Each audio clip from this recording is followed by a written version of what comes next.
name is Olivia Lee, and today I'm going to be giving my final persuasive speech. So my goal today is to show y'all the importance of adequate staffing for our nursing teams and how that alone can improve our patient outcomes.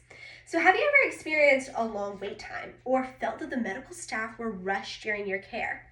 So there is a mass understaffing problem in the US, and in nursing, this affects the efficiency of our overall health and compromises our patient safety. Imagine that a loved one is in a hospital. How confident would you feel knowing that your nurses are just overwhelmed with having too many patients? This chronic understaffing compromises, like I said, these patient outcomes. It delays recovery times in the long term, and it reduces our overall satisfaction with our healthcare. Everyone deserves a healthcare system that prioritizes our patient well-being over prices or your workplace shortages. As someone who has witnessed these challenges nurses face firsthand, and I have researched the issue and studied the topic extensively, I know the toll that it can take on both your healthcare workers and your caregivers. Adequate staffing for nurses improves your patient safety, it reduces nurse burnout, and delivers long-term financial benefits, and this improves your overall satisfaction with healthcare. So today we're going to explore this topic. We're going to go over 3 different points. Understaffing impacts, how it impacts our patient outcome, the toll that it has on nurses' well-being, and how investing in adequate staffing is cost-effective to our healthcare systems and not the other way around. So as we get into it, our first point today is going to be on understaffing of nurses, how it impacts the patient's outcome negatively. So there is an increased mortality rate. There's a study that we found by Barbas, and it found that there is a 2% raise in mortality rate when the staffing falls below the target. So this increased mortality rate also was shown to rise above 4% when the patient turnover for the unit in the shift. So this also compromises our patient safety. Overworked nurses unintentionally miss steps in the healthcare process. There's a research that was done that shows that high workloads compromises the safety for both the patient and the nurse, and patient healthcare facilities, the adequate nurse-to-patient ratios experience just an overall safer facility. These effectiveness-driven policies are going to harm the care. Policies are focused on cost saving over staffing, and that hurts your patients. So in that same study by Burbis, it cautions against prioritizing this efficiency and not our patient care. Understaffing, our next point, is understaffing leads to nurse burnout and quality of life decline. And there is a burnout crisis over nurses.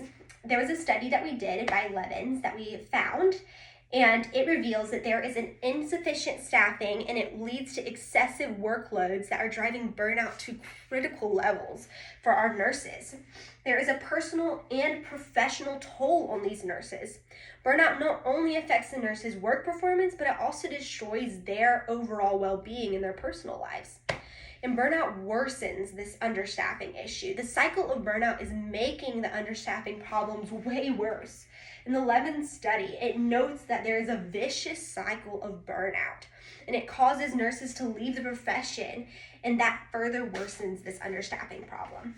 Our last point that we're going to talk about is one of the big arguments that comes with understaffing in healthcare facilities, and it's talking about the fact that adequate staffing is not cost effective for our facilities. And that's why there's such a mass understaffing in so many facilities. So our last point is adequate staffing is actually cost effective, and it affects our healthcare efficiency. So long-term cost savings and facilities investigating and registered nurses, there's a study that says that they see long-term outcomes and better long-term outcomes. And a Griffin study highlights that while their initial costs may be higher when they hire more nurses, it improves your patient outcomes in the long term and in reality will ultimately save you money. There's an error and complication reduction because our nurses are not overworked. there ends up being less error and complications. Adequate staffing lowers these errors, which prevents cost-corrective treatments.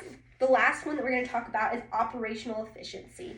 While well-staffed facilities operate overall more efficiently and sustainably in the long run, which emphasizes how balancing staff improves efficiency without adding extra cost. So in conclusion, we have explored how the critical staffing for nurses improves our healthcare. First, we discussed how understaffing negatively affects our patient outcome, which increases the risk and compromises the quality of care.